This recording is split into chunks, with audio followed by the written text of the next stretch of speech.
Gather around, y'all people, let me tell you all a story of something I once loved when I was a child. It's a series of books that features a bunch of little feline creatures, and they live out there in the great old English wild. And it's all about cats, and they hunt and fight and spat, and they don't know words for things like people and cars. Now Jaron, Mitchell, and Toasty, your creators and co-hosties, are gonna tell you all about it, and then we can all be stars. They're gonna tell you all about it, and then we can all be stars. What's up, dirt heads? Woo! Hey. Woo! Dirt heads sound off. No. Yeah. I'm Jaron D Ratman, he, him. Dirt heads sound off? I forgot I'm next. I'm Toasty Valentine. Yeah. I'm Mitchell Crispi, #1 dirt head. They, them. We're keeping that long silence in. No. Dirt heads sound off? Where are my dirt Dirt heads? heads sound. Dirt heads. A moment of silence, please. A moment of silence for the dirt heads that we've lost along the way. Hey, Dirthead here. Hi. Silence. Then there's the one cat in the crowd that's like, hey, it's me, Dirthead from Shadow Clan. I don't like you guys using my name this way. Talked about this I'm at calling every my gathering. lawyer. It's really uncool. Yeah. I mean, have there ever been like a human kid named Moron? Like, I don't. Absolutely. Kid named Shithead. Human kid named I'm like- Nimrod. Nimrod. Nimrod. Nimrod the Mighty Hunter. What a name. Anyway, welcome to our B-side. This B-side is a little bit different from the other B-sides. I guess not that different because we talk about Warriors all the time anyway. But this is specifically... Can't help it. Can't help it. It is a Warriors-themed podcast, and we are very Warriors-pilled. Since we just have released our review of Warriors Book 6, The Darkest Hour, I always think it's the dangerous path. It's not. You can remember it's the last book in the series because the hours don't get any darker than this. It's the hours darkest don't get any hour. darker than that, yeah. But like the path gets more dangerous. That's true. I don't have an answer for you. I'm sorry. Classic. You're asking me Anyway. too philosophical of questions for 1:20 in the afternoon. If a storm rises in the forest and no cat hears it, did it exist? Where'd they go? Where'd they go? Where'd Where the fuck they go?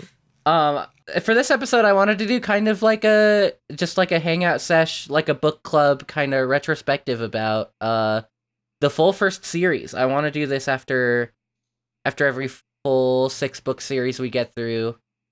Kind of talk about our thoughts about the whole thing, because like we've read every book, we've talked about them all individually, but like it's an end of an era. Mm-hmm. So I kind of wanted to go back and kind of reminisce, kind of talk about things we liked, things we didn't like, things we wish could be better, things that surprised us, just pretty much anything. Yeah, a little bit like the end of season 1 of a TV show. You know, who Yeah, knows this what is it'll be like next season? Yeah, Probably very similar. it'll still be about cats. Probably. I assume. There's probably cats in it. And maybe they'll bring in like a new character that's like a transfer from a different workplace, you know, and there'll be new like romances between me and them. But It's like a other weasel. than that, I think it's gonna be the same cast, same 3. Oh, are you talking about us? Yeah, yeah, it took me a second like to realize you're talking about the podcast. No, season 1 of our podcast is over. Season 2, Season 1 of our podcast is over. the corpos upstairs might want some changes. I've been hearing talks that they're gonna bring in some younger talent, you know, to draw in the Gen Z crowd. Younger talent. I'm Bring in the Gen I'm Z 22. crowd. We're all Gen Z. Listen, if people on online video games can call me Unk, then apparently we need younger talent. My Twitch chat has been calling me old the second I turned 18, so Oh You my are the God. youngest on this podcast, but you I have am. old man energy. You are I do. the youngest person ever. I'm How's that feel? I'm the youngest person in the world, actually. I've never met one younger, so if I see somebody who looks younger, I'm like, I'm not asking. Stay away. I don't want to know. As far as I'm concerned, it's Toasty. This is important for the casting of my podcast. He has to be the youngest or they'll replace him. Yeah, the next youngest person I meet will become the new third host of the Warriors podcast. It's like My a deputy's version. gonna take over. It's like a version of Till Death Do Us Blart, that podcast, except really stupid rules. Please cut out every instance of me coughing throughout this. If I sound a little bit weird for the listeners, I immediately after our last recording came down with a head cold, and I'm still kind of getting over the remnants of it. I'm pretty sure. So hopefully, I'm pretty sure one of the three of us has apologized for being or sounding sick every episode for like the past like, every 6 single episodes. episode. Yeah, I mean, I've taken my Mucinex, I've taken my cough drop, but You got that goopy guy out of you. I got that goopy guy. Those out of- commercials that led me little to believe green one guy. thing, and it's that guy is a menace. That little green guy and his like TV and couch and coffee table. I got him all out of there. Those commercials scared me as a kid. Yeah, they are scary. They're frightening. I didn't like them. They're like the gooey guy from Ghostbusters if he was like fucked up and evil instead of like silly and goofy and a little bit evil. Yeah, if you instead of silly and goofy and a little evil, turn that evil notch up. And turn the remove the silly and silly and goofy notch goofy. down. Yeah. What should we talk about first? What would we like to talk about first? I think that just like, did we like these books? Man, Yes. come on. We have a podcast. I think it's important that we consider every episode might be the listener's first episode. So we have to say we like the What? books at least once an episode. We like the books. We if like the this books, is your guys. first episode, stop. Go to the first episode and try again. You are in the wrong place. If you are listening Do not pass to this go. one as like a way to determine if you're going to read the first series of Warriors, then we'll let you stop listening right here with a quick answer. Yeah, you should do it. You should read the first Yeah. series. It's really great. Yeah, do it. Every these episode books- we say, I can't believe how good this book was. And I personally don't plan on ever learning from my past beliefs. I'm going to continue to say it, that I can't believe how good these books are. Yeah. I mean, they're surprising every time. Mm-hmm.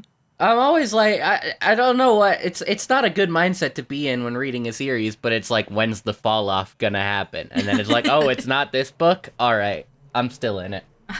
Yeah. I guess set I'll your- keep reading. You set your expectations Yeah. low so that everything is a good surprise instead of a bad surprise. Yeah. I mean, that's how I intake most media. I go in completely no thoughts, head empty.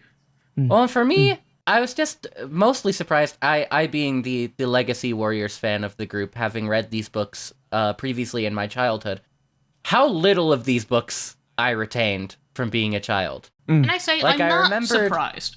I remembered, like, Firestar and Greystripe, because those are my boys. And I remembered Tiger Star because he sucks. And I remembered Scourge because he's the big baddie. So Jaron only remembers male cats. Oh, We Well, I mean, like, I remember Stereotypical. Blue Star, because she's great. I remember Blue Star because she's the leader when Fireheart gets there. I bet you couldn't even name 100 female cats.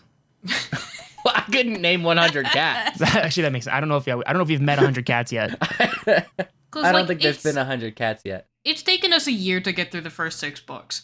And I was re-listening to our first few episodes, and I was like, I straight up don't remember this shit at all. I think it's all the names and stuff. It makes it really hard to retain other information. And also, every book has like 30 things happening in it. Yeah, I like, probably one of the reason why I remember so little from these books is because they are dense as hell. Yeah. There's always so much more going on than I think there would be. Like, so many characters and storylines and conflicts that just all go on at the same time. Do you guys remember that a fucking kid got snatched by a hawk? Like that How didn't. could I forget? I think That- that's the only thing we remember. I think that's the only. It was The only thing I crazy. remember is that cat got taken off by a hawk and White Claw got kicked into the gorge. Yeah. Those are the only two things I remember about these books. We remember if it's funny and we can talk about it again and bring it up and joke about it for Yeah, the 50th exactly. time. But that's like a minor plot point. There's the fact that there's 100 other things besides that incredible plot point is really shocking. I think now's a fun time to talk about some like behind the scenes stuff since we already mentioned it a little bit. You know, we took a year-ish to get to the point we are. We had a backlog of a bunch of recordings, and then we finally started actually editing. I started actually editing episodes. Got onto a schedule. Once we started releasing our first few, I think for me, it became a lot more fun. Like, I'm super excited about the future of this now that we have episodes coming out and, people actually listening. we've gotten some like fan drawings and people commenting on TikToks and things, which is just so heartening to see. And it really makes all of my efforts behind my computer for hours editing a lot more fun too. Yeah, here's the thing. Every host here has ADHD. So we all struggle with long-term projects without getting the sweet dopamine because we don't get that by just doing the thing. Yeah. So all of your guys' feedback and comments and drawings and everything is, I'd say, one of the main reasons we keep going. 100%. And what makes it all worth it. Yeah, So for thank sure, you all yeah. very much for that. If I Because, could- like, I for a haven't while been- there, we did slow down and it was a little harder to get back into it and stuff. But actually seeing people listening to it has been incredible. Yeah. I haven't been as good at posting on the social medias in the past couple weeks since I've been incredibly busy with real life stuff, but just like getting to listen to the episodes and hear all the funny stuff we talk about and then post it and get to share it with all of you guys and get to interact with you guys a little bit. That was my goal for this, is like I want to connect with this community. I just think that I think it's so great that this series still has a fan base. Yeah. And It's really rewarding.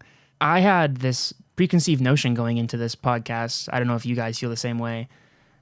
Where I imagined that the books might still be popular with kids, but I also had this idea that our fan base might consist mostly of people our age, maybe a little older, maybe a little younger, who read them when they were kids and are like, we're going to get back into them by realizing that there were other people like us willing to read them and do a podcast. And I don't know what percentage of our fan base is in that boat versus somebody younger who's discovering them for the first time now.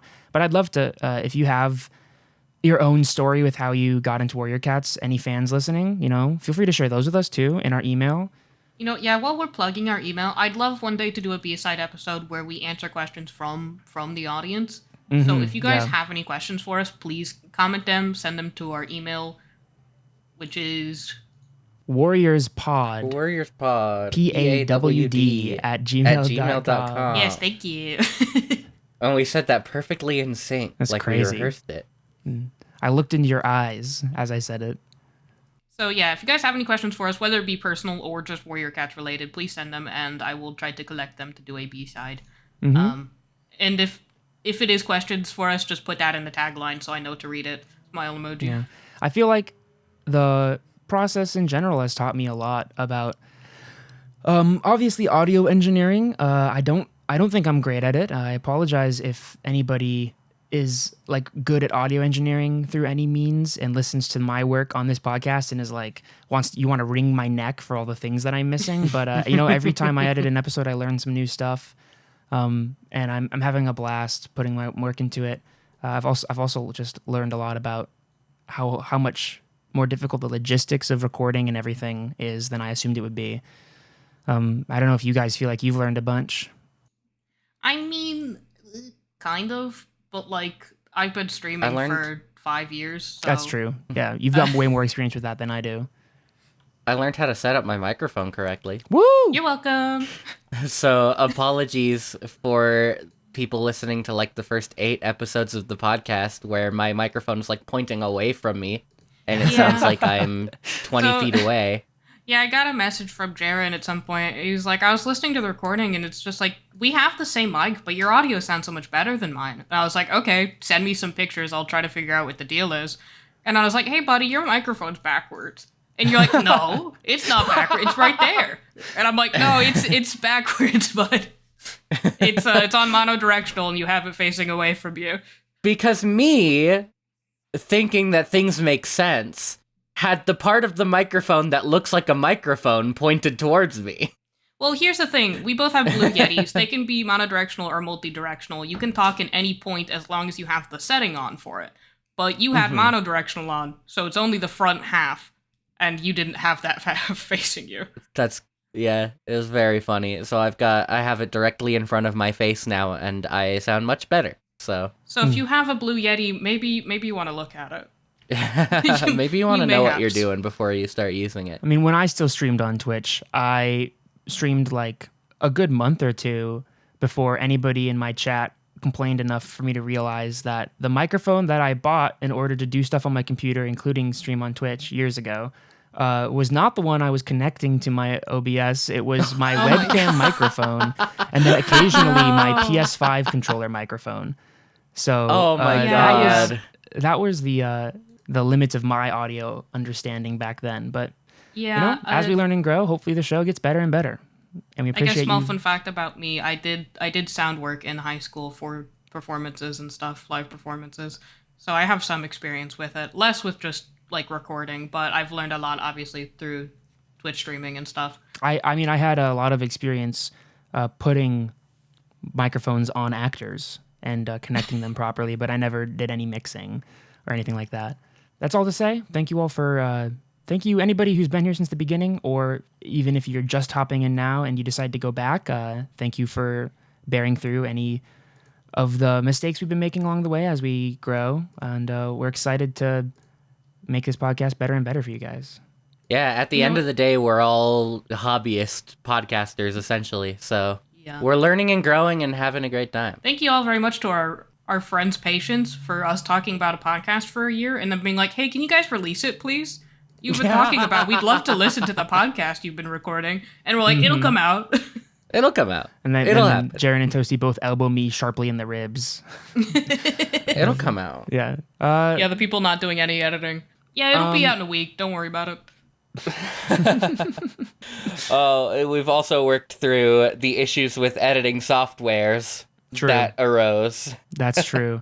For a long time, I was editing in Audacity, and Audacity does something really. It's kind of interesting. It's non-destructive editing, which I came from the world of film, so I've done a lot of film editing, and the idea of non-destructive film editing, like that makes total sense. Like most film editing softwares are non-destructive, but for some reason, apparently that's not how a lot of audio processors work. And Audacity is like that, and I didn't know that. So in the beginning, you've seen how long our episodes are. I was putting 3 hours and 30 minutes or so of audio, 3 tracks worth, into Audacity and editing the whole thing in one file. And the farther I got into the episode, the worse Audacity would perform. And it would start to just crash every 10 minutes. It would start to take 10, 15 minutes to do the simplest of effects or changes.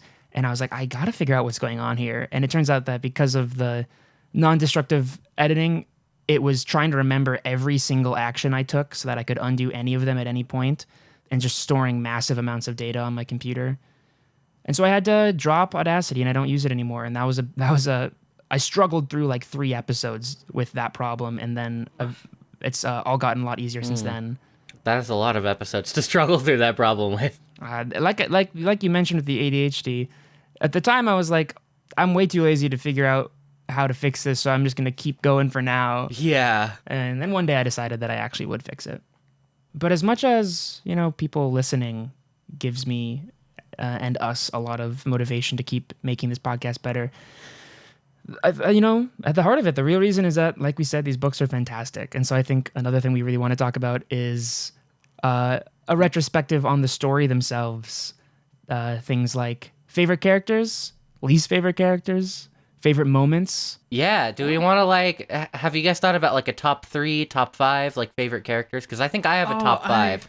I wrote out a very long list. Oh, wow. You did a rank. You ranked them all. I didn't rank tier them. list. I just kind of, I do think it would be very fun for us to do character tier lists. Yeah, that would be or fun. like each series and like post them on our socials and be like, here's Jaron's tier list, here's Mitchell's.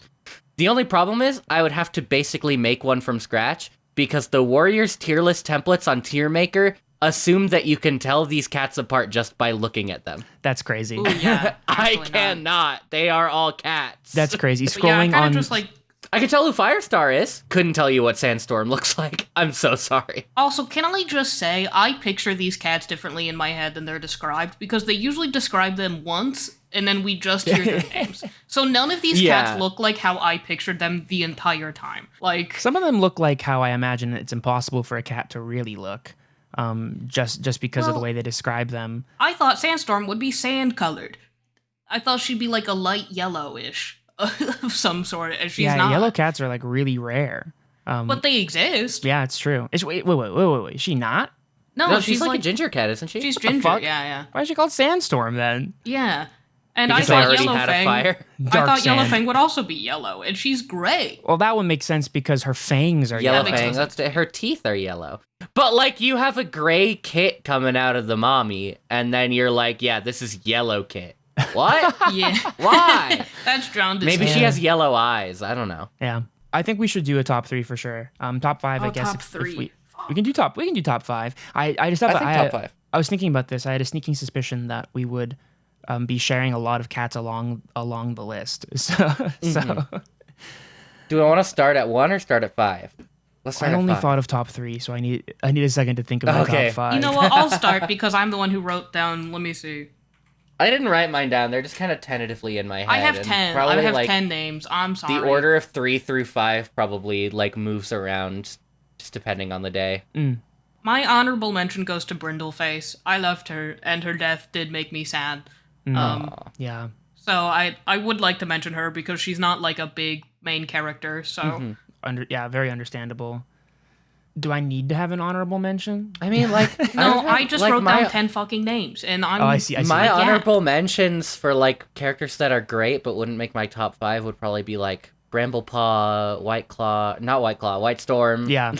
God damn it, White Claw. White Claw is number 1 for me. No, I'm kidding. White Claw's number 1 best warrior name. That's for sure. Always and forever. Up there with Bark Face and Running Nose and Yeah. all the funny ones. There's a lot of cats who we don't spend a ton of time with, but everybody would love to spend more time with, and those are all classic honorable mentions. Probably like Spotted Leaf.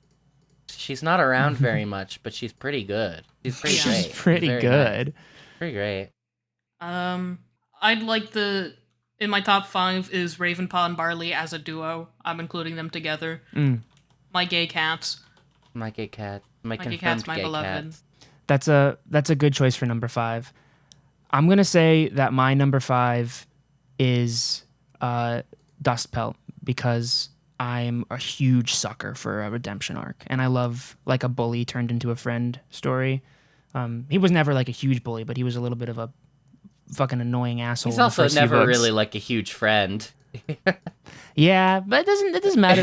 That's why I'm a huge sucker for it. Is Yeah. because you don't even have to work very hard, and it really wins me over. He's like, Dust Pelt is like not super fond of Firestar, but like gets it. Like he's not gonna cause trouble just because Firestar took Sandpaw from him or whatever. But no, Dust Pelt is great. I think now Ravenpaw wants to make my top 5. I forgot. I think my number 5 is probably Firestar. I like Firestar. I have a hard time with like focal characters. I feel like I'm too in their head to be like I really like this character. yeah, But I like Firestar. He's multifaceted enough where he's like he's a quick thinker type, but he's also a dumbass orange cat. And I like that he swings both ways. He's very outwardly flawed. swings like, both ways. I mean, Is that canon Swings now? both ways. Yeah, he had Gray Stripe and Sandstorm. Yep. polycule. Cause he's very flawed. He's not like always super noble. Like in the 4th book when the Shadow Clan cats are sick, he's like, I want to take care of these cats, but I also have to think about my own, and like I might have to turn them away. He doesn't always take the most noble choice. He's very layered, and he always thinks about every angle, and I like that about him. Yeah, that's the reason that Firestar didn't make my top 5 is because similarly, I think that protags are often a little bit it's not that offensive in Warriors, but a lot of the times they're a little bit of a blank slate where you are encouraged to just kind of put whatever you want onto them. And he definitely has a personality. He's very headstrong. But even so, just knowing him so well, it feels, in a lot of ways, it kind of feels like I am Firestar. So it's weird to be like, Yeah, I Firestar's don't my think I ever favorite. name usually like focal characters as my favorite because they're kind of supposed to be you, so it always feels a little strange. Yeah, because oftentimes what makes my favorite character is like conflict, and I'm never at conflict with Firestar because Firestar is my window into the world. But Firestar is often at conflict with other characters, which makes me like those characters more. Yes. I'll go for my number 4. This one's hard because part of me feels like she has to be top 5, but part of me feels like I didn't put her higher just because I was worried you guys would both put her higher. So my number 4 is Yellowfang. Oh my god. Yellowfang is just an OG, one of the original greats. The emotional carry that Yellowfang pulls for the first half of the first series is truly immense, and it's in no small part why the first few books are great. I think that without Yellowfang in the series, they would be missing something really integral, maybe to the point where they wouldn't be as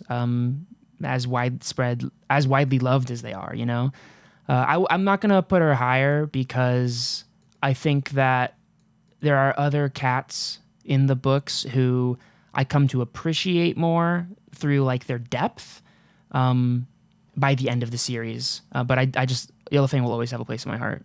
That's fair. Yeah. I will talk more about Yellowfang later. I can't wait. That's just why I didn't say everything. For my number 4, Yeah. I put Misty Pool. Again, she's not a major character by any means, but Misty Foot. Fuck. Misty Foot? Which Is it Misty Foot or Misty Pool? It wasn't me this time. I wasn't the first person in the episode to forget a cat name. I also forgot. the one that's alive. Yeah. The one that's alive. Oof. Rest in peace, I think it's Stouffer. Misty Pool, right? Or is that her mother? Her mother Misty was Foot, Grey then. Pool. My I apologies. think. Anyways, Misty Foot. Well, her mother was Blue Star, but her adopted mother was Grey Pool. Yeah, there's no family names. I in think this- she's a in great this side series. character, and I like all of the parts she plays throughout the books, even though she is not a major character.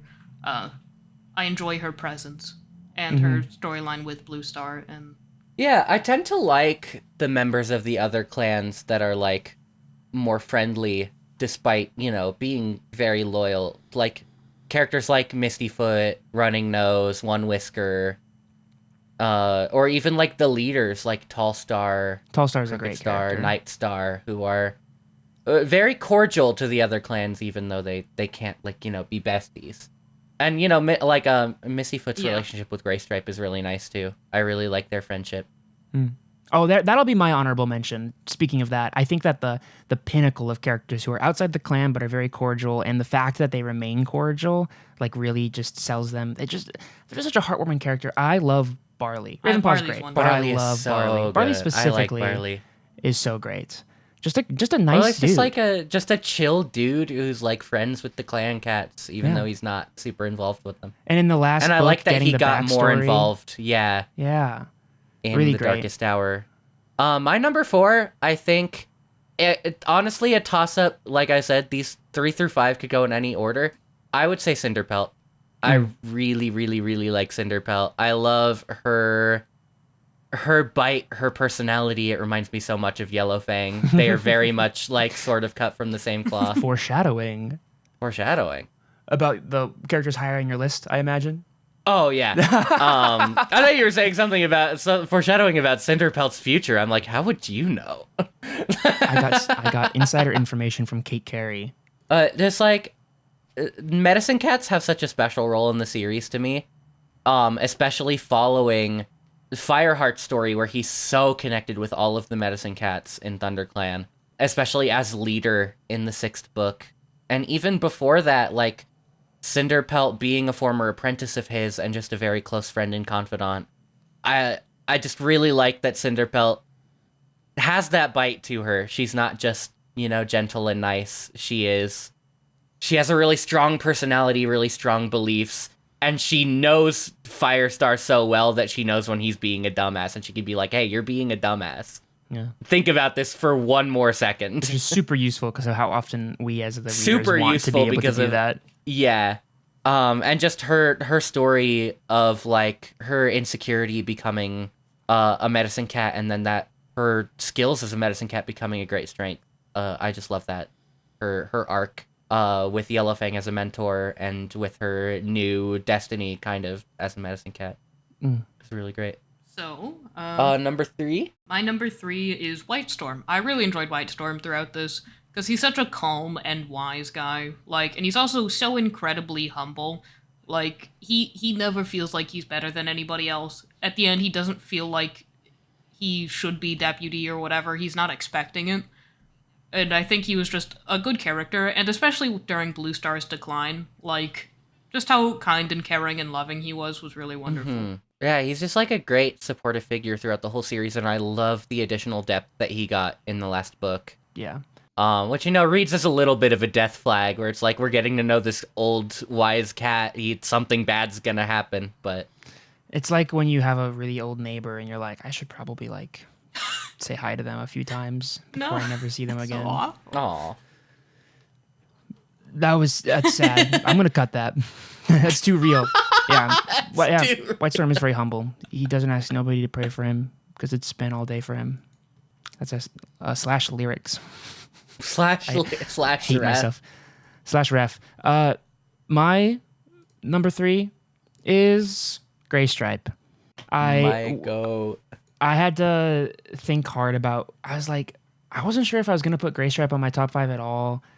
I had to think hard about it, and just looking back, I just realized that the reason that he deserves a spot this high is because of how I don't know exactly how I feel about Gray Stripe, because he is such a great, deep character. He has a huge arc, like a huge amount of change he goes through. He goes through a lot of trials and tribulations while always remaining interesting and a great friend to our protagonist, Firestar.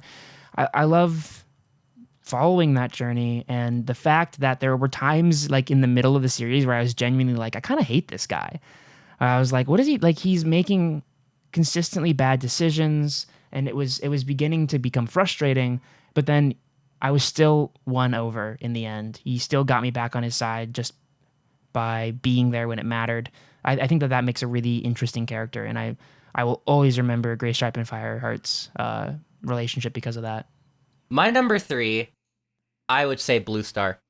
Mm. Blue Star, such a heartbreaking arc that she goes through in these books. Something that I really wasn't expecting out of this series is to go into like kind of the problems that a leader might go through in trying times because of their stronger connection with like StarClan, and her crisis of faith that she goes through, and just her health declining. Her story with her kits is so interesting, and I can't wait to like get to her super edition and get to follow more of her life and more of kind of the emotions that push her to make the decisions that she made throughout her time. I can't even really put how I feel about Blue Star into words. It's just like immediately in the first couple of books, such a great figure of power, and then in her last few appearances, such a heartbreaking depiction of what can happen to a cat who's been through so many hard things, and her reconciliation with StarClan and with her family at the end is just heartthrobbing. It's so good. True. All right. So my number 2 was going to be Cinderpelt, but Jaron already talked about her pretty in depth. So I'm actually going to do a little swamp skis to Sandstorm, because I feel like I'd be apt to not mention her. Ooh. We gotta mention Sandstorm. Sandstorm would make my honorable She also mentions went as well. through like a bully to friend arc in the beginning. Like, it's pretty quickly forgotten about because she was only kind of like a little juvenile bully for one book. But just going from that into this sort of, young kid romance with Fireheart is just really sweet and cute. And watching what they go through together and continue to go through together. Because, I mean, in the last book where just right after Firestar becomes leader and he's like, can you please stay the night with me in my den? Because he's just so lost without her there. It's really sweet. Yeah, that's true. I guess we've been doing a pattern, so I'll keep going. My number 2, I'm gonna keep this short because of another segment we might do later. My number 2 is Cloudtail. Oh, interesting. Oh, Cloudtail, I think, was a sleeper hit for me. I love this precocious kid.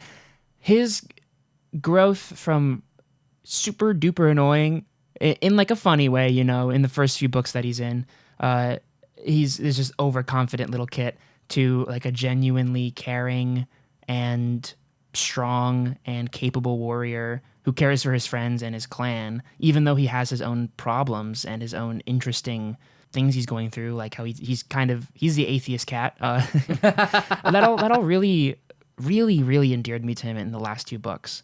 My love for Cloudtail really grew as we read the last few books. All right, Jaron. My number 2 is Greystripe. I love that guy.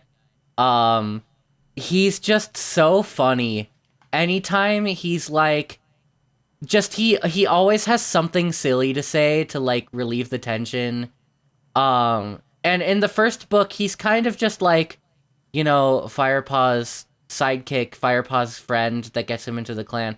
But then he so quickly gains so much depth, and they have this great conflict in the second book where you legitimately kind of don't want to like Greystripe because of the stupid decisions he makes. Yeah. But just like the amount of like tragedy he goes through and his sort of crisis of loyalty between, the clan he was born in and the clan that Silverstream belonged to, really, really deepens him as a character. And like when he was serving in RiverClan, so I say serving in RiverClan like it's a military. Yeah, it's like when you turn 18 and you have to serve in the RiverClan army. You have to serve in RiverClan. When he went with his kits to RiverClan, every time he would pop up, I'd just be so happy to see him again. I really felt like Fireheart in that moment of like, I miss my friend so much. Because Greystripe, to me, feels like my friend. He's just like a fun, silly guy, but who can also be very, very reliable when he needs to be by the end of the series. I really like the growth he went through. Still not sure how I feel about him as deputy. But his relationship with Firestar is great. So I'm excited to see more of them moving forward into the future. All right. My number 1, probably surprising no one, is Yellowfang. Me too. We can both talk about Yellowfang. It has to be her. I'm sorry. I love a grouchy mentor character who only has a soft spot for a couple people. Like, who is grumpy but cares very deeply for the people around them. And also, her moments in the series have made me the most genuinely emotional out of everything. Like... Absolutely. She definitely holds, I think, one of the top most powerful moments when she confronts her son, Broken Star. Broken Tail, they call him, after he's no longer a star.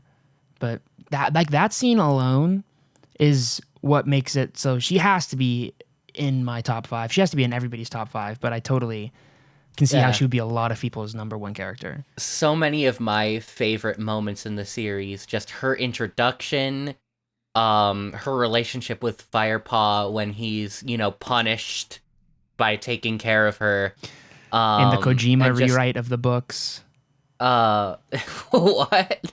Punished Firestar? Metal Gear Solid Hideo Kojima joke, everybody. All right. I'm sure that a lot of people will love that. All right. I hope that... Leave a comment telling me what the hell that means.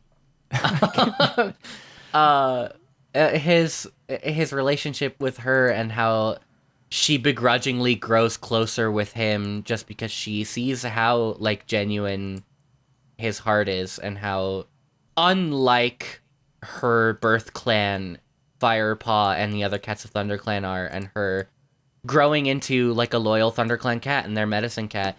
And just like her moment where she kills Broken Tail, one of the most insane things I've ever read in one of these books. Still, like, jaw dropped, had to put the book down because that was so and like set the book down. Raw. It's still up there for me.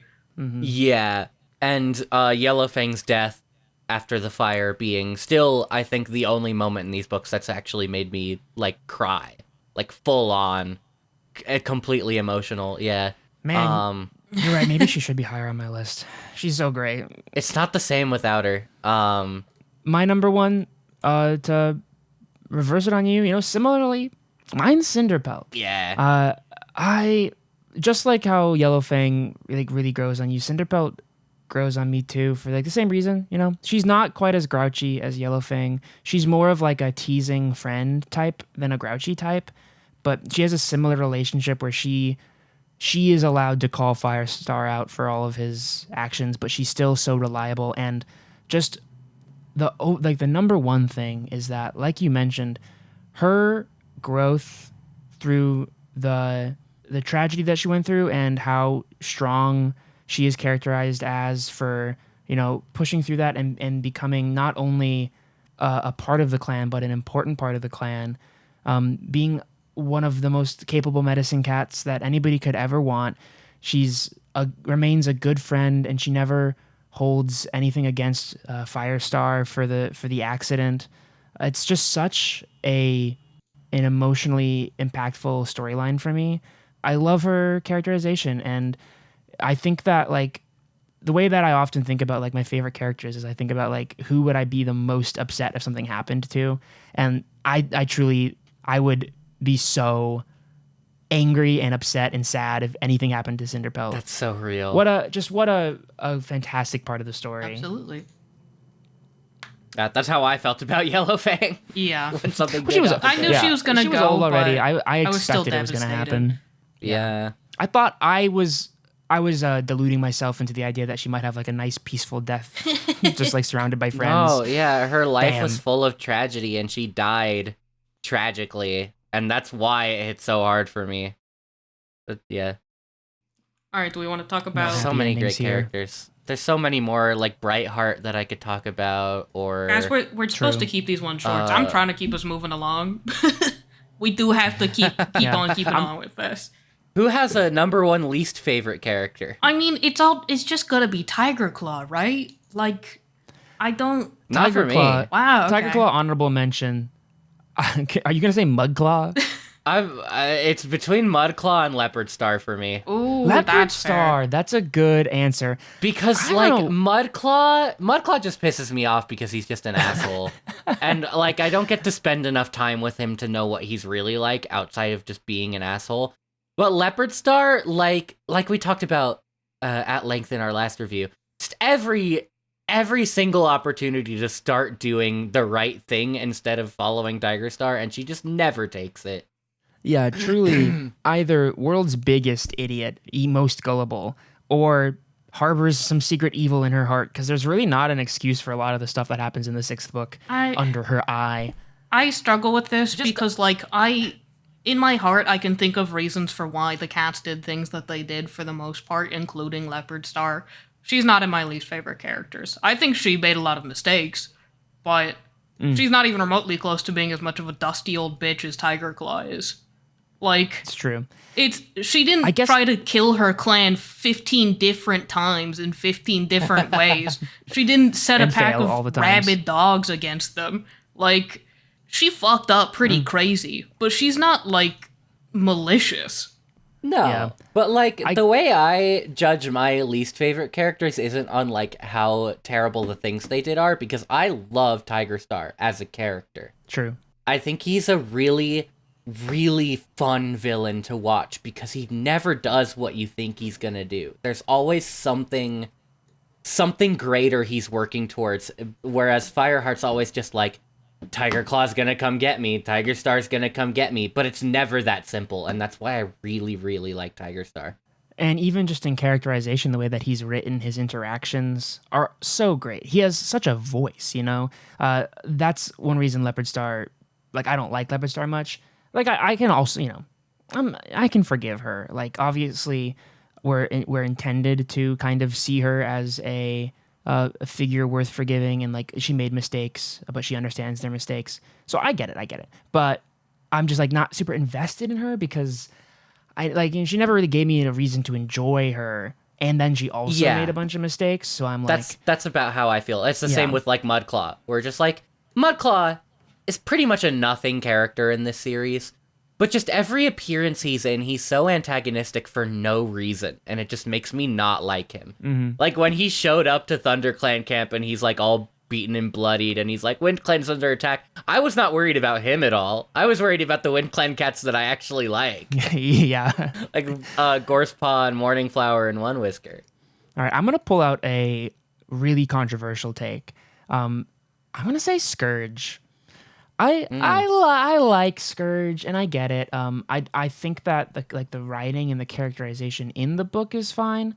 I'm still a little bit salty and annoyed about the way that Scourge appears in like the book and the role that he plays in the last book, becoming the main villain, seemingly out of nowhere. And because of how quick it was, I didn't really get the chance to care about him. And then he was here, he was gone. And it felt a little bit like less like a character and more like an object or a plot device to like heighten the tension of the end battle. But what it really did was it made the last book is great in a lot of ways. But the one thing that annoys me about it is the way that the last conflicts resolve around Scourge. And that's why totally fair. I'm not a huge Scourge fan. I guess You can give a cat a bunch of weird properties like having dog teeth in his claws, and that's cool and all, but it doesn't make me really love the character. I guess this is just hard for me to categorize as like least favorite characters because like I either like care about a character or I like dislike them. And for the most part, I'd say my least favorite characters are ones that are so nothing, but I don't remember those characters because they're so nothing. Like, Yeah, so that's I fair. have no fucking idea who my least favorite characters are. Because, like, I would say, I guess Tiger Claw, but that's because he's a dusty old bitch. But, like, he's still a good villain, and he's still a good Yeah. character, so I don't even know I could say he's my least favorite. I think it's actually more interesting that we have different ideas about what makes a least favorite. Yeah. Because you're right, for some people, Tiger Claw is a very valid least favorite, even though he's a good character. And for some people, a character who's not very well written is a very valid least favorite for being boring. Yeah. My least, actually, new answer, my least favorite is Snow Kit. If I was him, I would have just tamed my hawk. Problematic. Off the podcast. My least favorite Your character one- is the ableist Your hawk. least favorite character The hawk, yeah. And then I guess I'd say is a baby who did nothing wrong. my other least favorite character is Baby Killer 3000. There's something wrong with him. Wasn't Darkstripe. Yeah, what I am of annoying- two minds about Darkstripe because on the one hand, I love how obstinately pathetic he is. Like, just every time in that last book, every time he does anything, it just makes me groan because it's always the dumbest possible thing he could do. But it's kind of like Tiger Star in that way, where I never expect what Tiger Star's gonna do because he's smart, and I never expect what Darkstripe's gonna do because he's fucking stupid and That's worthless. why friends like me, I think, too. Well, do you want to talk about our favorite warrior name? I'm pretty sure, there's only a few right options. I kind of already mentioned my favorites. I love Barkface. I love Running Nose. I love White Claw, my goat, taken too soon. I went through and wrote down Claw. funny names from the like affiliations page because I was like, some of these people aren't mentioned. What's the one like River Clan warrior who's never mentioned a single time? I'm moving away from my microphone because I'm grabbing my book, so you can cut this part out if it sounds terrible. But Anyways, my number one favorite sound fun. warrior name will probably always be Running Nose. They just named him Wet Pathetic Little Guy, and of course I love that. Yeah. But here's some honorable mentions. We have Stumpy Tail, Wet Foot, Loud Belly, and Heavy that's Step. the one. Loud Belly, yeah. Loud Belly never gets mentioned by name a single time outside of the allegiances page. It's so That's- funny. Yeah. Why So why good. does that guy exist other than to make me laugh? Honorable mention to Wet Foot. Bro stepped in a puddle. Bro stepped in a. That kit was especially wet when it came out, and they're like, "Yeah, that's wet kit." That's Wet Foot. Yeah. I'm going to say a real one, not because it's funny. I think Spotted Leaf is one of the best. And it might just be because I don't think there are any other Leafs. I don't know why she was special and got to be named Leaf as her last name. But I can't remember any other important Leaf I characters. think there are, but I maybe not in these books. Yeah. Not as that I remember so far, at least. I just, and Spotted Leaf, just such a calming name. I see why Firestar fell for her. My thing about like she-cat names, it's always like it's Dappletail and Golden Flower, and it's like really pretty, beautiful names. So I don't want to mention them because they're just nice names. Yeah, And then men get to be Wetfoot and Loudbelly. Like Barkface. Gross, gurgly guys. Oh, so many great names. I still think that White Claw, just the fact that these books came out so long before like the White Claw hard seltzer existed, Yeah, they is incredibly funny to me because it is my real life headcanon now that they named that brand after the Warrior Cat. they absolutely did. It's for him. Pour one It's a out. seltzer because he fell into a gorge. Pour one out Yeah. for White Claw. Pour a White Claw out for White Claw. Yeah, they were inspired by how bubbly the gorge must have been with all the rushing water. Yeah. Yeah, great. Who is one character that you guys would like to apologize to? I think I know Mitchell's. Yeah, I think I'll go first since I alluded to it earlier. I think I really need to apologize to Cloudtail. I know this for a fact because I edited the podcast, but I spent a lot of time bashing Cloudtail in the early book reviews, in his early appearances, and we all did our fair share. But I find it really fun to make fun of these cats because when you're reading the books, no matter what your emotions are, whether you're frustrated with a cat or not, you're having a good time. But when we get on the podcast, it's fun to think about the things that most people might not be thinking about, and it's one of those things is like, why do these cats suck? Like, what about these cats sucks?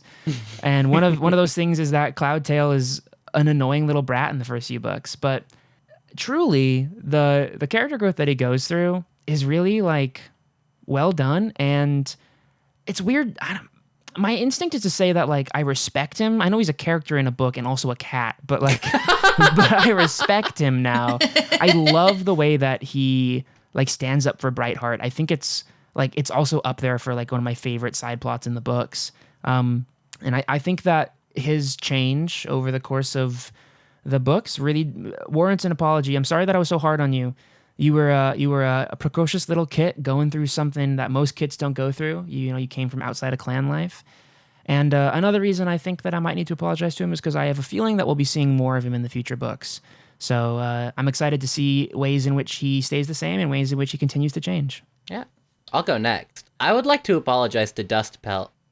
I was so sure that he was in on Tiger Claw schemes in some of those early books. Like, listening to those review episodes, I was like, Darkstripe and Longtail and Dustpaw are so obviously in on this. And Dustpelt just had nothing to do with it. He was just like when Tiger Claw finally gets banished, he was just like, I looked up to you, man. What the hell? Yeah. He was just hanging around those cats because he thought that they were cool. It was just like in the second book, right before Cinderpaw's accident, Dustpaw runs back and is like really aggressively insistent that Blue Star has to be the one to go run to the Thunderpath, and that made me think Dustpaw's in on this, because why else would he be so insistent? But no, he just was following orders, I guess. Not really knowing the consequences that would come of it. So yeah, I'd like to apologize to Dustpelt. You were just kind of a shithead, and that's not a crime. Yeah, I'll go next. I'm the last one, so I have to. At first, when Jaron posed... We're going to move on, actually. I'm sorry. At first, when Jaron posed this question, I was like, I'm not apologizing to fucking anyone. I don't disagree with myself. I've re-listened to the episodes. I still agree with my opinions on most of the characters. Sure, I think they're different now, but I agree with what I said in them. I'm not taking that shit back. But I would like to genuinely apologize to Snowkit. Your death was a tragedy. It made me gasp. It did make me sad, and we continuously bring it up as a bit, and we are not going to stop. No. Because the ableist talk is funny. But I'm so sorry about your tragic death at an untimely age, and that you will be immortalized as a joke on our stupid podcast. So sorry to hear about your death kit that died. You get 5 big booms. I don't know what that means. That's okay. That was a good one not for online me. enough. It's okay. This is a dated reference by the time we're recording this anyway. Everything I and am all, online. I'm just not on TikTok. We're always It's doing different. dated references, and I always have to decide whether to cut them out of the episodes. Future Mitch will keep this in. It'll be hilarious. Yeah, I will. We'll all apologize for Snowkit on behalf of Victoria Holmes. We're sorry that Victoria Holmes takes such sadistic pleasure in killing cats like you. We will remember you forever. I want to apologize to that kid. We make fun of it because we had literally just been praising how good the books are with disabilities, and then immediately they take the fucking deaf kid with a hawk. I'd like to apologize to Snowkit Poor for little being man. erased from history. Snowkit doesn't exist anymore. Those who know will know. I don't want to spoil things for these two, but Wait, does he? He gets Does erased. he not show up in the graphic novel? something like that. Oh man, they didn't That's keep in the fucked ableist up. hawk. They didn't want us to see the ableist. They What the didn't fuck? want I us to didn't see know that authors were character's allowed to design. learn their lessons. Certain authors have made me under the impression that authors have to stay terrible if they're terrible. Oh, I have seen quite a bit of discourse in the community after the release of the third graphic novel that Snowkit wasn't there, because on the one hand, it's a removal of a character from a story, but on the other hand, it's a removal of pretty bad disability representation. And I think that having no representation is better than having actively harmful representation. None of us are deaf, so I guess if you are deaf and you really this is a podcast. No, we have Deaf transcriptions. people can still listen to podcasts. Yes, it took me a second. No, that makes sense. I'm sorry. Mitchell, you're kind. I'm sorry, Mitchell. everybody. I'm Your the ableist talents are hawk out, today. Mitchell. If you are deaf and you love From the Snowkit, then ableist you're hawk yeah. on our podcast. If you're deaf and you love Snowkit, then I trust your word more than mine. But, Yeah. Also, it's unfortunate. The Spotify transcripts spell my name with an IE at the end, and it throws me off. Yeah. I'm uncomfortable messed with AI touching our voices like that, but I'm also way Yeah. too lazy to really transcribe things. Maybe one of these days, Okay. sit down and listen to like 20 hours of podcast and write every single word. Yeah. Do we want to talk about our favorite book from the series? I think we should. I think we Oh, should man. mention that. Yeah. Maybe we can make it like a small debate about who thinks that they are right about the best book. You know what I mean? I mean, my favorite book is book 3 Yeah, Forest of it's Secrets. by kind of a long shot. It's a tough choice for me between like 3, 4, and 5, because all 3 of those books I think just have like great storylines, great conflicts. 5 might It's be just- my favorite. I don't know. It's been Book 3 has the confrontation with Yellowfang and her son, and since that has made me the that's most emotional true. out of the whole series. And plus combination with that and like Tiger Claw finally being ousted after 3 books of his treacherous nature, it's just a really emotionally fulfilling book. That's true. So That's a really good one. So real. I think that one of the reasons why I love Dangerous Path so much, it's also, I've read it more recently. I haven't read, it's been a long time since we read book 3. But I remember loving book 3 like that. Yeah. But one of the reasons I love A Dangerous Path so much is because it feels really like the first book to really flesh out ThunderClan as an organization. Like, it made me feel like this was a group of individuals rather than just kind of a homogenous blob of cats that kind of all crowd think the same way. Yeah. Where with, the conflict of Blue Star's declining leadership and Fireheart kind of having to go behind her back and make a lot of really brash decisions. Specifically, like him going behind her back to try and stave off the conflict with Wind Clan. And the scene where he talks to the rest of the clan about it, and you kind of get a sense for where every cat sits on the allegiance versus what's the right thing to do spectrum is so interesting to me. Yeah. It is a tough choice for me too between 3, 4, and 5, but I think I'll split the difference, and I'll say 4, Rising Storm, I think might be my favorite because I love Yellowfang's death. Such a great moment. And I really love Silverstream's death 3? Silverstream's death happens, I think, In 4. Because 3 is when he starts sneaking off. I'm pretty sure It's the same book? Oh, fuck. I'm pretty sure Gotta it's look book this up. 3 where Silverstream dies, isn't it? I think so. It's really fast. Book 2 it's is pretty when soon. their relationship starts, and I think book 3 is when they have the kids. Because Tiger Claw is still a member of ThunderClan when She dies in- Silverstream's Book 2 kids is are called born. Forest of Secrets. Fire and Ice, and that's like about their relationships. Right, yeah. Like Actually, yep, changing my mind. It's 3. It's 3. Well, I don't know. I'd say 3 still. 3 is really great. The confrontation, Silverstream's death, Tiger Claw being ousted, those are really 3 really powerhouse moments for the series, all taking place in one book. And what a fantastic middle Yeah. of the series, If I had read all of these books recently, 3 would probably still be up there. I think 5 ekes out just by recency bias, just because I've read that one so much more recently, and I really love the storyline with Fireheart and Blue Star between Deputy and Leader, and their sort of deteriorating relationship and his decline in trust in her, and then of course the reconciliation she has at the end of that book, I think really makes this whole first arc of the series for me. just like Blue Star's story really coming to a climax of conflict and then finally like a falling action and an ending. Yeah, that makes sense. My hot take is I think recency bias when it comes to what your favorite things are is actually totally fine and normal. And I think, whatever, if what you consume recently changes what your favorite stuff is, it makes sense, honestly. If you liked stuff a ton, you'd consume it all the time. So, What's our least favorite of these 6 books? I have no one. Actually, mine's Fire and Ice. I was gonna say Sorry. maybe 2. It might be 2. I mean, Actually, it's like between 2 and 6 for me. recency I'm so bias. sorry. That's exactly what I'm going to say. Recency bias makes me I remember things I dislike about 6 more. And I still, I like all these books, but 6 really did rub me the wrong way with its choice to kill Tiger Star.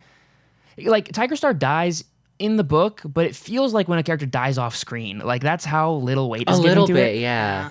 And that was just I truly think that was not the right choice. I'll never forgive them for it, but also I still loved the book. But 2, you're right. I kind of don't really even remember what happens in 2 very well. Nothing big, at least. For me, it was just how Greystripe acted in the book. Yeah, it gets annoying. I'm sure people will berate me for my opinions on Greystripe during that reveal, but I stand by them. I'm not apologizing to him, actually. You're not an apologist. And No, he was. I think he the was reason- an awful brat in that book. Yeah, he was an awful little brat, and he's grown a lot, but my opinions on him in that review stands. You're just like Sydney Sweeney. I don't know what that means. Okay, Toasty, would you like to respond to what people are saying about your opinions on Greystripe? No. I They're already said all my opinions perfect. in the second review. That's exactly what Sydney Sweeney did. I don't know who that is. That's even better, honestly. People are saying things at me. And I think okay. the reason 6 bothers me so much is because 3 is so phenomenal. True. 3 is so phenomenal with its emotional conclusions that 6 kind of just felt like a letdown. I still think it's a good book, but it could have been better. It definitely, I think that 6 by itself is great, but I feel like it fails to deliver on a little bit of what the previous 5 built up. Yes, true. Yeah. As a book by itself, I think it's fantastic. As a conclusion, it's maybe missing a little bit. Yeah. It's missing something. It just doesn't have that little spice. It feels like it sets up a new story to conclude rather than working with what was previously there. I'm willing to forgive a lot of it because I know there's more books to come. But if I was imagining a world where they got this first series, a lot of book series only have 6 books is a lot of books for a series. So if they had never written more, it wouldn't be a very great conclusion. Because I'm I'm reviewing it as a set of 6 books. Yes, Yeah. exactly. I think the ending is disappointing. I know there's going to be more books, but they're probably not even going to address some of this shit. True. So I will say that the thing that makes it so hard is that every book has its great moments. 6 has great moments, all the stuff about going to StarClan to get your 9 lives. That was very early in 6, but it was really great stuff. Seeing Firestar's experience there, and 2 also has the journey to Wind Clan's exile and back, which is really fantastic. So I know that every book has some great stuff going for it. I'm maybe that's why the ending is so disappointing, because we had the 9 live ceremony in the beginning, and that was so emotionally impactful that I expected something as equally emotionally impactful at the end. Yeah. It just felt unbalanced. Yeah, that's fair. Another thing that I think that when we started this podcast, I was gung-ho about doing this more often, and then it kind of fell off. But I wanted to do a lot more incorporation of materials from the deep internet history of Warrior Cat's fandom throughout the years, whether that be stuff people have made or Q&As. But I didn't really do a ton of that, but I would love to make up for that here, because I've looked up a bunch of stuff about the behind the scenes of the process of making this first series. I think now is a good time to kind of go back to thinking about how these books were written and their place in the culture now that we've experienced the first series. For anybody who's forgotten since you listened to our first episode or learned this and stuff yourself, Aaron Hunter, the author of these books, actually is a pseudonym for a group of authors. Throughout the years, there's been a different number of them, but a lot of sources online say that it refers to 4 writers, 2 editors, and 2 writers for the most of the series. And it includes Victoria Holmes, who is the creator of the world and one of the main editors. and two authors who are kind of the main writers for a lot of the stuff, especially this early stuff that we've read. More people get involved later on, but we don't really need to know about them yet. Kate Carey and Cherith Baldry. Kate Carey wrote the first two books and then the fourth book, and Cherith Baldry wrote the third book and the fourth and fifth book. That was like kind of the pattern that they had going back around this time.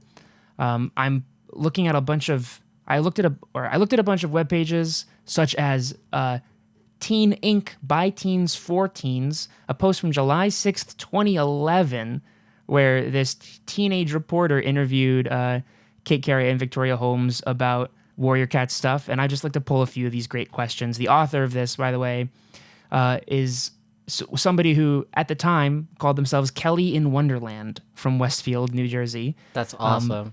If you were a teen during this, then you're probably around our age, which is awesome. And you were asking great questions. And I'm glad to say, out of all of the books, do you have a personal favorite? This was asked to both of them, and both of them answered Blue Star's Prophecy, so I guess you have something to look forward to. Oh. Yes. And then pulling from a different website, from just the Warrior Cat's official website, where there's a lot of information and FAQs and like about me's by all the authors. Cherith Baldry says that Forest of Secrets was probably her favorite to write. So that's great news for all of us Forest of Secrets lovers. That's kind of interesting to me to think that we agree on that point. And maybe the fact that I already knew that is one reason it was so easy to sway me to 3. Some other great questions from Kelly in Wonderland. They asked, was there ever a time you felt like giving up writing? And Kate answered, never. I only ever want to get better at it. And Victoria answered, oh yes, whenever I can't think of new ways to kill cats. What So is we're her problem? keeping on the trend. Vicky's got a trend of What is her problem? not loving cats that much. Vicky's on the record preferring dogs and horses. Oh my god. Another question. If you were a Warriors character, which clan would you most likely join? They both say River Clan because they love swimming. Oh. And although in Kate's answer, specifically they say River Clan because they're never hungry and they get to swim. I love swimming. Kate, you have must you not read be your remembering books? the plots of the books really well. All Maybe the she clans just are doesn't want to hungry. spoil it. Yeah, all the clans are hungry at some point. So You know what? That is an interesting question, because we've done, like, what clans would we end up in? What clan would you guys join if you had the choice? I think I'd like being in Wind Clan, because I just I think was gonna say running through the Wind big Clan. open space would be... Like, whenever I see, like, dogs running, I'm like, that must feel good as hell. I'd Yeah, love I to think be a Wind Clan cat is, running through the grasslands. I think that I would really appreciate being near the farmlands because they are near the Yeah. farmlands. And I've always liked the way that they describe the farmlands that Barley lives on. And I also think that I would feel really proud of being the clan that like guards the way to Mothermouth. I Those think it's those also, things. like, they're not fighting over, like, Sunning Rocks, and they're not, like, Shadow Clan in the, like, fucked up part of the woods or Yeah. whatever. So it just seems like geographically the best option. None of us want to be in Shadow Clan or Blood Clan or Evil Clan or whatever else there is. Kitty Pet Clan, which is the union started by kitty pets for fairer wages. Yo, let's go. Because I'm like, the truthful answer is I'd be a kitty pet. I'm not fighting anyone. Oh, yeah. Yeah. Fuck that And just some noise. more. I'd be hanging some out more with fun Barley and facts before- Ravenpaw. Exactly. Some more fun facts before we get into. I just want to talk a little bit more about the writing process, but before that, from the Warrior Cats page and page titled "Aaron Hunter Reveal 10 Secrets from the Warrior Cats Books." We mentioned this in one of our past episodes, but I want to confirm. Vicky herself says in the first manuscript, Tiger Claw was going to be called Hammer Claw. So that is confirmed Interesting. now. How we do they talk know about what a hammer is? that's exactly what we talked about in the last he's episode. not named Hammerclaw. That's exactly I what they was, say here. Is I was thinking about doing a B-side that's like Warriors trivia, true or false, based on like official accounts, or there's this YouTube channel that posts these insane fake Warriors facts that was trending on Twitter Why? a I little while love ago, that. and so that was going to be one of them, that he was originally called Hammerclaw.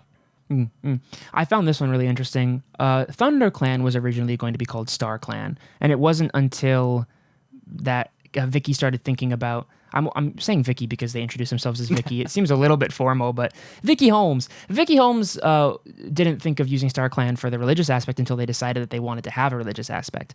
But I find it funny just because they say they were originally going to call ThunderClan StarClan because it sounds like the nicest name. I'm like, I don't know why they would need the nicest name. Because they're the nicest clan. Exactly. Very just like happenstance things that made this book leaps and bounds above some young adult literature. Because I feel like something like the best clan, as a name for a clan, is something that I think is it's indicative funny, of worse literature. Like reading about the way that some of the cats describe the clans and being like Shadow Clan, where the cold winds run over their cold hearts, and then ThunderClan's always described as like having strong hearts and loyalty, and it's like, okay, yeah, this is the good guy clan. Yeah. It's giving Gryffindor. Yeah. And here's my favorite fact I think I've maybe ever read. Vicky just says, I really, really wish that cars weren't called monsters. I cannot tell you who came up with this name, but it wasn't me. Which is really funny. I love that. I love that they're called monsters. I think it's hilarious. I often complain about it because it makes no sense to me that they wouldn't understand what a car is. If they know so much about the human world. It spawned my favorite ever comic on Tumblr, where it's the You mean the the cat fucking when you mean the car? fucking car. That's my favorite thing. Yeah, it's done a lot of really great stuff, but I think it's hilarious that Vicky agrees with me, so I'm being justified, and also she's pawning the blame off on somebody else. I don't know who came up with that, but it wasn't not me. me. Toasty, I need you to know I've had so many friends send me that comic. I had seen it before because I'm on Tumblr. You mean the fucking but car? I didn't realize it was Warrior Cats related. I was just like, oh, funny little cat. I don't think I've seen this. You guys gotta Okay. send me this. Oh, yeah, we will. Now, and one last fact, so that we're not dragging this on too long. This one's, I think, important because it's going to be relevant coming up, and I think we've talked about it enough times. Vicky says on this page, I have absolutely no idea how the cats are related to one another in Series 1. We only ever thought we would do 6 books. Actually, I thought it would be 1 when I first started working on Into the Wild.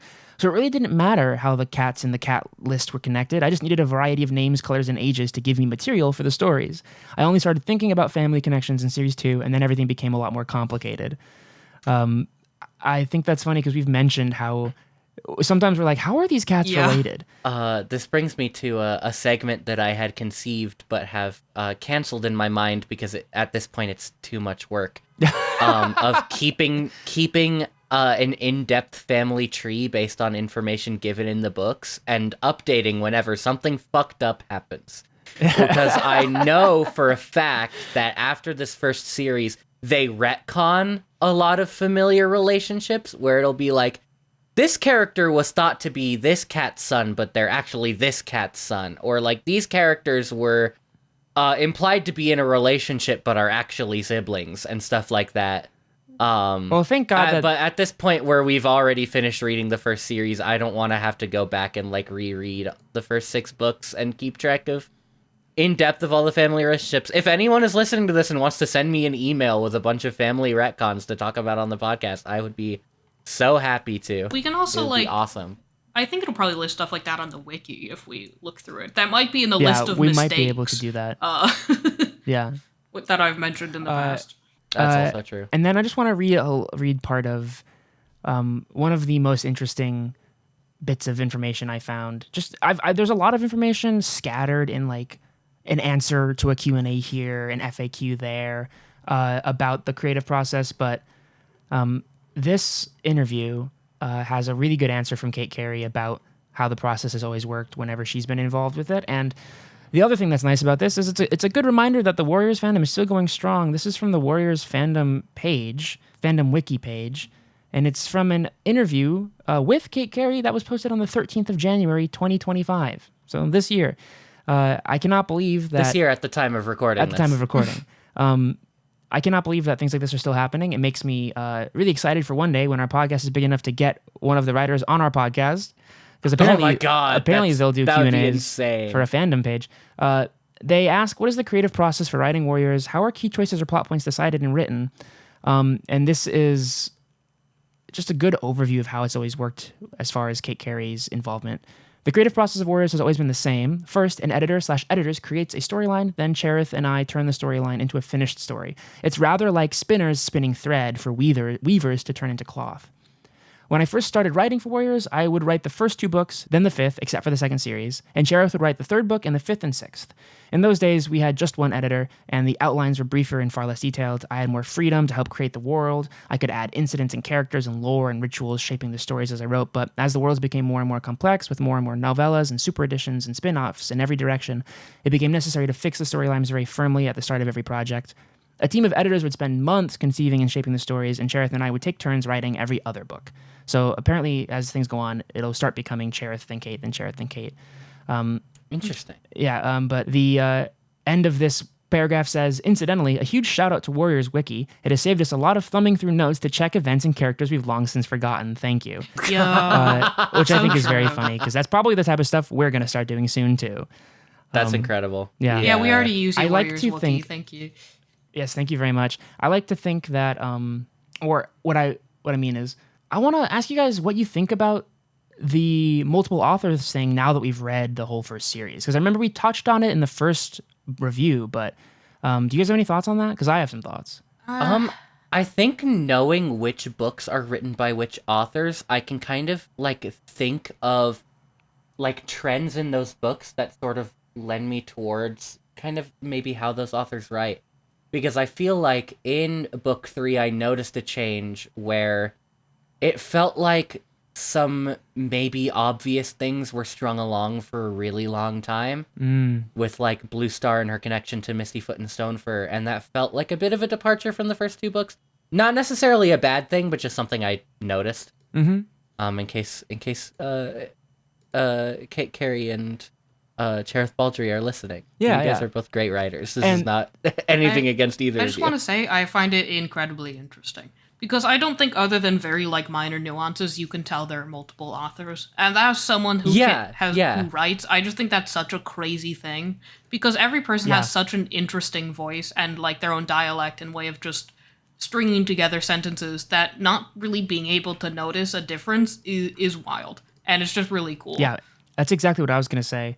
You know, I think it's really impressive. It reminds me a lot of how like a TV show writing room works. My background in film and television taught me a lot about that, because often in a TV show writing room, everybody has to like get on the same page about the voice that the TV show will write in. And they all have to understand character voices together instead of individually having an idea about the character voice. And it's really, really impressive, you know? And any sort of like little plot gaffes, you know, that we pick upon, I think about how with so many people involved, it's impressive that the books came out this good, because I feel like a lot of people are of the opinion that like too many cooks in the kitchen can often like ruin the pot. But for 3, sometimes even more people to be working together on these books as a series, I think is very impressive. Yeah, they're incredibly consistent. Like, it never feels like something gets mistaken or dropped. Like, thinking of other series or film trilogies that I've experienced that have multiple writers or directors, where you can very clearly tell where one writer drops something that a previous writer set up just because they don't want to deal with it. Yep. And these books feel incredibly consistent, where everything that gets set up feels like it matters regardless of who's the primary author. Yeah, we should. It doesn't feel like something is just dropped out of convenience for like one writer saying, I don't know how to deal with this, or I don't want to deal with this, so I'm just not gonna address it. Yeah, we should have gotten Kate and Cherith on the new Star Wars trilogy when it was coming out. Exactly what I was thinking of. That's exactly what I was thinking J.J. Abrams has no honor compared to Kate and Cherith.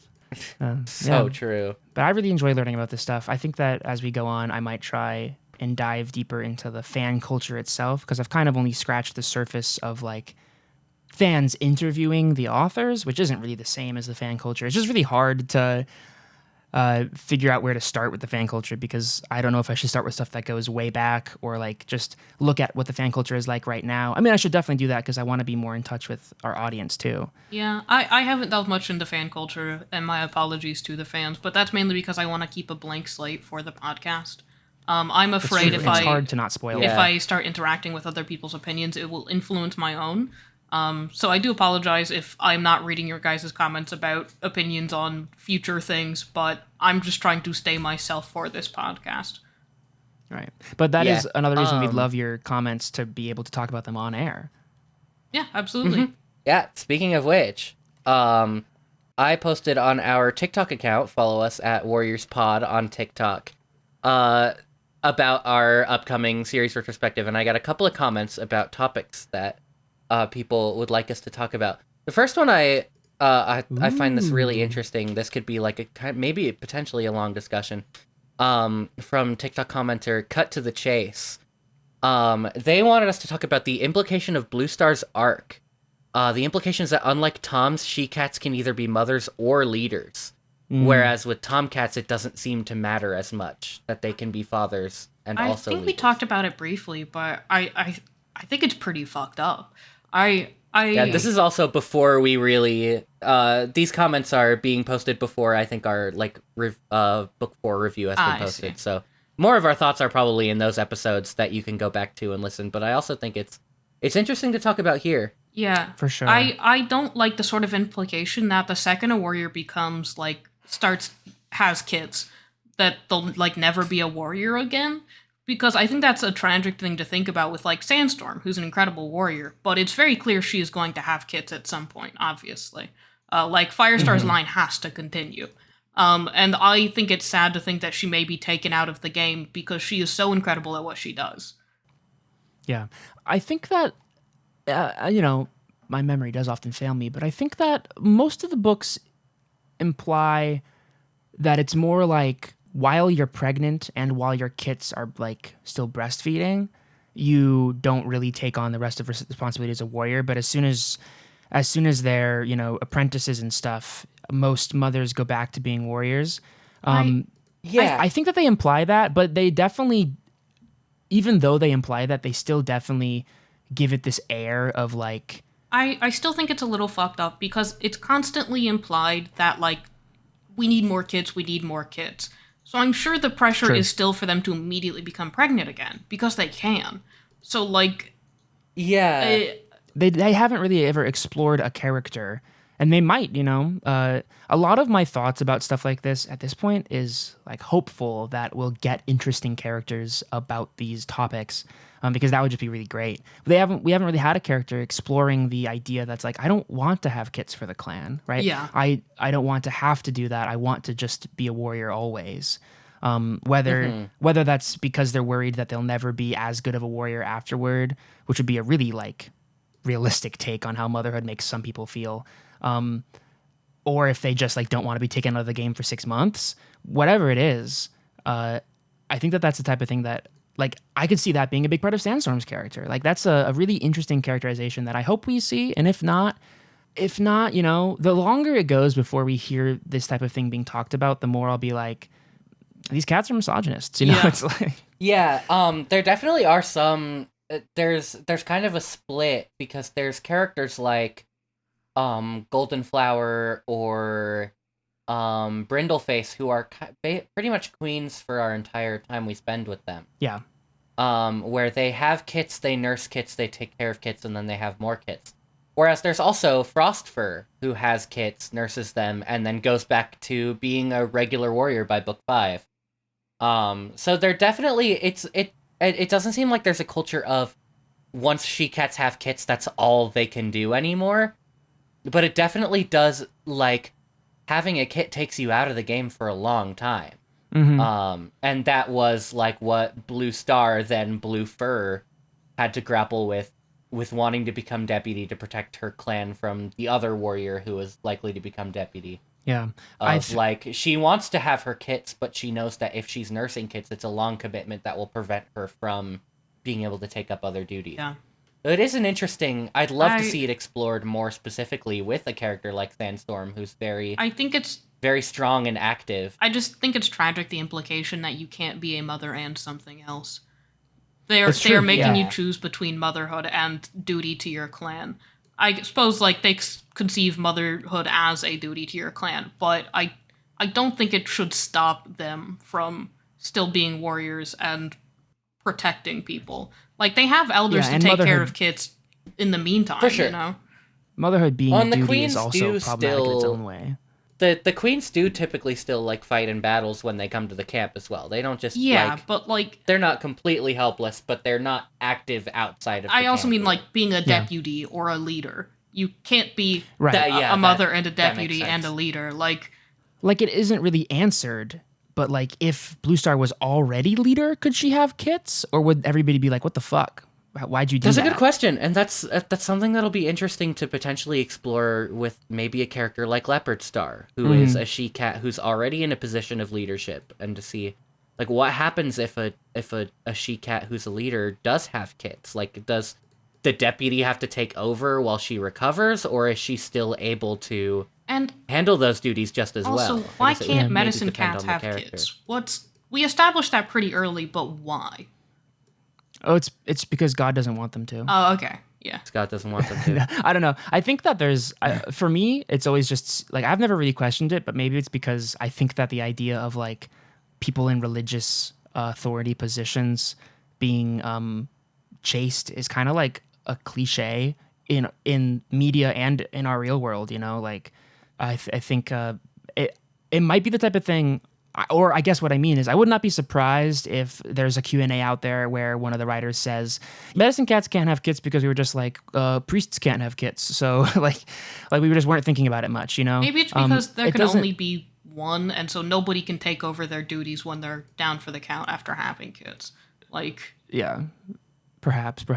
Or I may, it's like, and if something goes wrong during their birth, yeah, who can take care of them? oof, Who what's, can take care of them? Yeah, that's fair. who watches the But like, Watchmen? what about like a male medicine cat? Yeah. Like, That's true. Why can't there be a male medicine cat? Or, no, there can be. Yeah, they Never can mind. be. there can be male medicine cats. I We just, have Running Nose and Barkface that are male medicine cats, but is them not having kids purely for spiritual reasons? Because obviously they're not the ones who go through the process of childbirth, so there's not those concerns of like who takes care of them, because obviously the male medicine cat can take care of their mate while they're having kids. Yeah. It's like they do any other queen. Actually, I guess it isn't even specified if like I read from that Victoria Holmes quote, like they weren't paying as much attention as they might have if they could have changed something, they might have paid more attention to family stuff. Thinking about it, I'm not sure if they ever clarified if a male medicine cat couldn't have kits, because the whole story does kind of treat it like the father's not really important. Like they're there and then gone in a way that's like, except for with like Tiger Star's kits, and that's just because Yeah. of Firestar's feelings about them. Yeah. It's more so a legacy thing rather than like a caretaking thing, where the father matters in being that like, no, Silverstream can say Crooked Star's my father, so I am in this like higher position than other warriors, or no, Bramble Paw and Tawny Paw having Tiger Star as their father and that legacy, as opposed to like the father takes care of those kits and only those kits, and that's a major thing for them, because it Yeah. kind of isn't. Yeah, and like the idea of like who your blood is, it makes you strong is big in these books, but I'm like, this is all to say, it might be true that male medicine cats can have kits and we just don't know about it yet, and I would dislike that choice if they made Yeah, it. So we'll have to keep an eye I out for wouldn't that. like that at all. We'll see. Yeah. Yeah. We'll see. Do we have any other comments? This We'll have to see. this is why they need to invent the concept of travel nurses in the warrior cats world. Travel medicine cats, where you get paid extra to go to ThunderClan and do your medicine cat duties while the other medicine cat's busy. Well, that was a good question. Thank you, Cut to the Chase. I appreciate the comment. We have one other comment from TikTok user Kurtz Vonislut. Yo, let's go. Forgot saying- it's one of my favorite saying, I love can your you book, talk Cat's about Cradle." Greyfire? What? Great. Can you talk about Is that a ship Greyfire? name? The Gray Stripe, It's gotta Gray be. Stripe and Firestar Oh, as a I ship. mean, we've talked about it a adorable. little bit. That's the doomed cat Yowie. They are in love with each other in a way that only two male characters in a book without gay characters can be. So true. Well, yeah. These books don't have gay characters. The story technically does, yeah. but the books don't. It's I think that Greyfire is awesome as a headcanon that doesn't change anything about the story. Do you know what I mean? Like, I love the idea that Yeah. everything that happens is exactly the same, but also they are lovers and have been this whole time. And it's like, like Gray Stripe still has kids with Silverstream, and Firestar still loves Sandstorm, and everybody's happy with all of that. But then also, we just weren't told about it, but Firestar and Gray Stripe are also lovers and love each other very deeply. Yeah, I think that's the best way to think about it. I was gonna say, here's my problem with like any ship questions about any media is I'm such a multi-shipper polycule truther. I fully believe characters could be in like every ship they want to be, and I think they're all right in their own way. Like, I'm not like I don't have an OTP for any series. I'm like, nah, they're kind of all dating in my head. It's whoever's most fun to play with at this time. They're little paper dolls.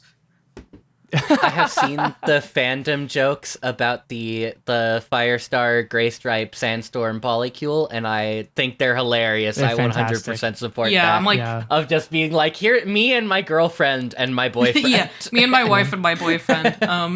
My boyfriend and his wife.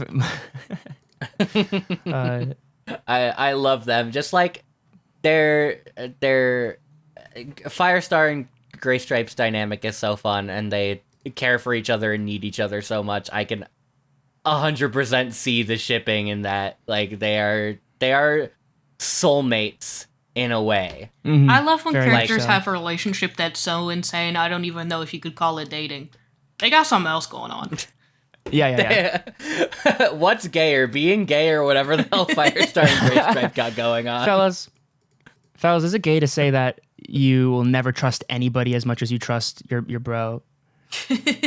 Is it gay to have really dangerous romps through the river just to save some kits together? Is it gay that when one of you leaves for another clan, you can't imagine life without each other?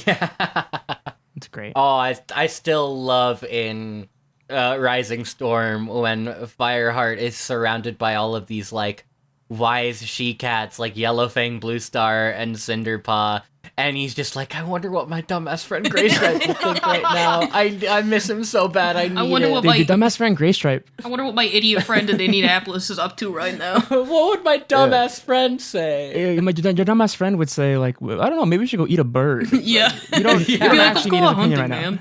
I'm so hungry I could turn to dust right now. Exactly. That is the if we do think of it as a Firestar, Sandstorm, Gray Stripe polycule, it is definitely like me and my wife and our silly little gremlin that we love. Like It's like Gray Stripe's such a weirdo. it's I love Miss him so Piggy, much. Kermit, and I love Gonzo. Gray You know what Stripe. I'm saying? Exactly. Yeah. Yeah.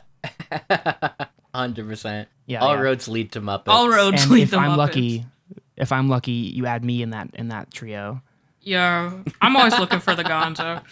I love me a Gonzo and a Kermit and a Miss Piggy. I wonder. There was one other thing I wanted to mention about this, but We've already referenced Muppets like several times on this podcast. How often are we going to reference the fucking Muppets? we're gonna reference Muppets as often as I can make us because I love the Muppets. As often as we have to. Yeah, it's necessary every time. The only other thing I wanted to say about the Gray Fire shipping is if it is canon, it does make me like Firestar a little bit less because you shouldn't make your boyfriend your deputy. Yeah. That's nepotism. That's a type of Bad idea. oligarchy. That's people in power putting other people in power. He did think about Sandstorm. He's like, Sandstorm can't be my deputy because she's never been a mentor, not because I'm in love with her. I think making like another love of your life your deputy is just messy because they're gonna be in the line of fire. They're a deputy. Yeah. Like, Yeah. you're probably gonna lose them. You're setting yourself and them up for rough times because they will most likely die before you, or you'll die before them, and that'll be rough because that's like a leader and your boyfriend dying. We need to keep a tally of like position in the clan most likely to die besides a regular warrior, because we've had like one kit, one apprentice, several elders, I guess. Or are we Probably counting elders because they're so old. Are we counting across the entire across the entire forest? Yeah. I think it's got to Or be like maybe just in ThunderClan. I mean, it's probably elders because those guys they're dropping like flies. They're so the thing fucking about old. elders is that like elders is definitely the group of cats that I'm most likely to forget names from. No offense to the elders, but like if you asked me which of the elders from book 6 started as elders in book 1, I could not tell you. Not a single one of them. I don't know which one of them. I don't know which of them were new. I don't know which of them are from the beginning. I could not remember any ones from the first book that died. I apologize to the elders. I need to show more respect to my elders. Was there's like a half tail and patch pelt that died in the fire? Is that right? Oh, right. Yeah. Duh. Fuck. That was an easy lob and I missed it. Yeah. I think if it's only in ThunderClan, it's got to be. Look at me, the cat name knower. Dr. Cat Name's over here. Isn't that 3 deputies? Oh no, because Tiger Star didn't die. He just got replaced. So that's 2 deputies. He did die, but not while he was deputy. Well, 3 kits die, right? 3 kids? Yeah, because 1 gets mauled by a dog, 1 gets taken by a. Well, that was an That was apprentice. an apprentice. Oh, fuck. Yeah. That was Swiftpaw. It might be apprentices. No then, kid. 'cause Was there a kid that died from like sickness in like the second? I mean, book? probably. I think that if we're talking about the reason that I asked about the sickness is because if you're trying to ask me to remember which cats died of sickness, I also do not remember. I know that a lot of cats across the entire forest, including ThunderClan, die from sickness over the course of the books, and that makes the tally really hard. I guarantee some kits died from sickness. Probably some little coughing kit that just died. I'm gonna Little take things take a tip from Kate Carey, and this sounds like a job for the wiki. So true. Wiki of our beloved. Wiki. Ah. Anything else? Anything else think we'd like so. to? Any final thoughts? No, I don't think so. I'm excited for the next series. My copy is in the mailbox. It just got delivered. Ooh. I started reading the first book and I'm already loving it so much. It's like I'm pretty sure this was like my favorite book when I was a kid, and I'm Nice. remembering exactly why. Nice. Yeah, I'm excited. Well, thank you guys so much for listening. This is a fun one. I like going back and talking about everything. It's not chill. having to worry about like talking about every single thing that happens, but just like all the stuff that jumped out at us, all the things that we liked and remembered. And A lot of probably a lot of the same stuff you guys remember. You know, it's good to connect over that. Yeah, and, shout out to the TikTok commenters. I'd love to do that for these episodes moving forward. Just like get some input from you guys. If you want to reach out to us, you can follow us on our social medias. We're on Blue Sky, Instagram, TikTok at Warriors Pod, PAWD.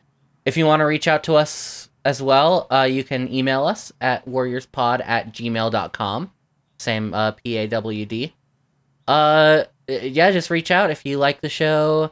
If you've got stuff you want us to talk about, stuff that you like, stuff that you don't like, just reach out. Nice. Yeah. Yeah, we love hearing from you guys. Like we said, thank you so much for listening to these episodes about the first series, and we're excited for you to stick with us through the next one. Anything to plug, guys? On a personal note? Sure. Again, I'm mainly a Twitch streamer. I'm on twitch.tv/a little bit toasty. Ignore the fact I haven't streamed for like 2 weeks. I got my wisdom teeth out. Anyways, I will also plug my Etsy. That's why you seem so dumb. Yeah, I'm so stupid. I'm sorry. Whoa. I'm sorry. That felt mean as soon as I said it. I'll plug my Etsy, which is the only official merchandise we have currently. I make myself. We have buttons inspired by just random jokes from the show, including Doomed Cat Yowie. If you want your own Doomed Cat Yowie design, you could get that. Who wouldn't? And yeah. If you want to see more of me, I'm on Twitch. That's twitch.tv/Jaron D Ratman. I stream whenever I can when I'm not dying in the thralls of schoolwork. It's crazy out here. But drop a follow, come drop by. It's a great time. Both streams are very entertaining. I can guarantee it. I don't do a lot of stuff myself, but I'll say catch me at Mandatory Improv in Los Angeles at the Ouija's Theater. That's WGIS Theater in Los Angeles, first Friday of every month. I try to make it to all the ones that I can. And also, recently we've noticed that other Warriors media producing people have been talking about us. Apparently, the Warriors fan dub on YouTube has mentioned us a few times, and I would like to say thank you and plug them back. If you have not heard of them, you should go check them out. I will certainly be doing so. We would love to make the community closer and bigger at the same time. They are another big long-term project of like making these directed and produced and voice acted dubs of the Warriors books chapter by chapter. I've listened to a little bit of their stuff. It's super cool. So yeah, definitely go check them out. If you enjoyed us, make sure to check out our other podcast where we are making tier lists of every single cat that's ever existed, just based on a single What they picture look of like. them. Aesthetic only. Aesthetic only. We're not allowed to know their names. It's arduous. Nice. Until next moon. Until next moon. Until next moon.